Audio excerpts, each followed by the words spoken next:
We'll now take a look at John 14, and we'll kind of concentrate here just on the first few verses. John 14 starts the section that is commonly known as the farewell discourse. This discourse is directed towards the experience the disciples will soon have when they will be left without Jesus' bodily presence. The thing about discourses is that it's quite typical for individuals to have farewell discourses. Certainly in the biblical text, we see that Moses has a farewell discourse. We know that Joshua has a farewell discourse. Also in ancient literature, we see Socrates has a farewell discourse. Paul even has a farewell discourse in Acts 20. So this is a familiar literary device that John is using to try and bring together important themes and ideas that Jesus would want to pass on to his disciples. Just kind of bringing together what some of these ideas are, we see that Jesus is going ahead to prepare for his disciples a place. We'll talk about this in just a few minutes. They will know the way to go. They will experience an even greater intimacy with Jesus because they will be in this place.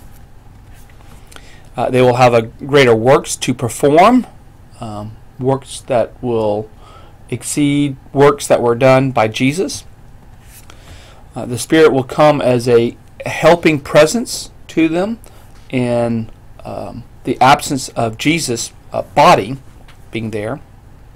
And it's in this farewell discourse that we see some of the more important things about the Spirit and the Spirit's role in the Johannine theology. We get this idea about the disciples abiding in Jesus. That's an important and a unique aspect of John's theology, of disciples abiding in Jesus. And they must be prepared for the world's hatred. Just as the world hated Jesus, so too now it will hate his followers. But in the end, they will experience a greater joy, and so they must be able to persevere in order to acquire this joy, in order to experience this joy, this encouragement to persevere in spite of the world's hatred. And then we get in John 17 what some scholars oftentimes refer to as Jesus' high priestly prayer, both for himself and for his followers, both those current followers and all future followers. And so these give some of the key kind of ideas, thoughts, messages that Jesus wants to give before he departs from his disciples. Now let's take a look here at John 14. We'll just read here first couple of verses. Jesus says, "Let not your hearts be troubled. Believe in God. Believe also in me. In my Father's house are many rooms. If it were not so, would I have told you that I go to prepare a place for you? And when I go and prepare a place for you, I will come again and will take you to myself, that where I am, you may be also." So we get this reference here in verse 2, in my Father's house. Very oftentimes, Father's house refers to the temple. And you think maybe of in the Psalms, the Lord's house is the temple. But here it seems to refer to either heaven or to some other kind of place. It doesn't seem like Jesus has in mind particularly the temple. Some people have interpreted this phrase, Father's house, to maybe mean the heavenly temple, heaven itself, the Messianic kingdom. So it's been interpreted in different ways. If you're familiar with the King James Version, they would talk about, in my Father's house there are many mansions. So the King James Version translated the Greek word that is used here for houses, monai, as mansion. But this conveys the wrong idea to modern audiences. We're we typically think of a mansion as a single dwelling place, a single family dwelling place that's very large and very luxurious. But in the 16th century, the word mansion just means a building with lots of rooms. That necessarily wasn't the single dwelling place of one family. So the idea that Jesus is going to a place to provide many rooms then suggests the idea of a space, a place, and not so much this idea of a large building, large ornate building that's going to be preserved for Jesus' disciples. But Jesus' point is that in his Father's house, whatever we are meaning here by house, there's room enough for all of Jesus' disciples.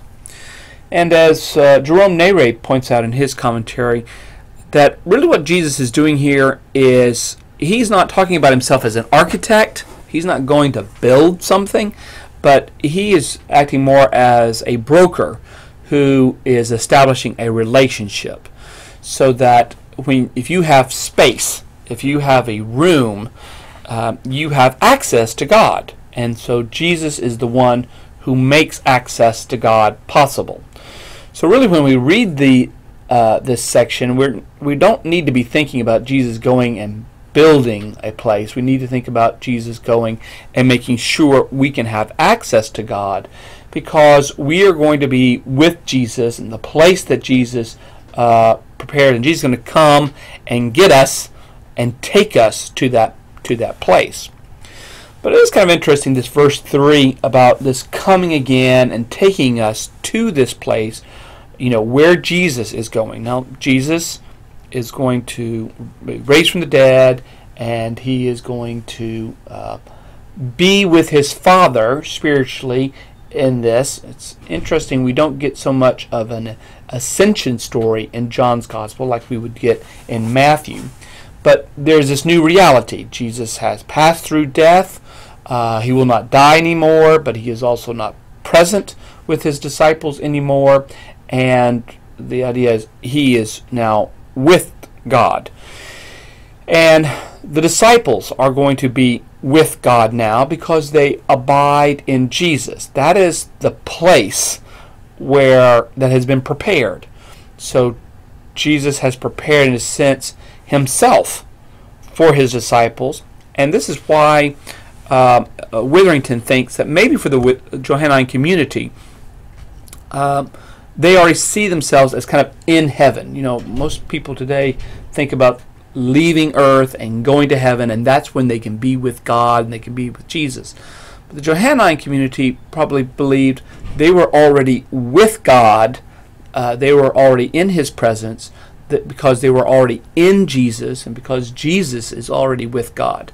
And so already they are in heaven, and so that place has already been prepared for them. So it's a very kind of different understanding about this kind of going to a place that Jesus prepared than what I think a lot of Christians today might conceive of.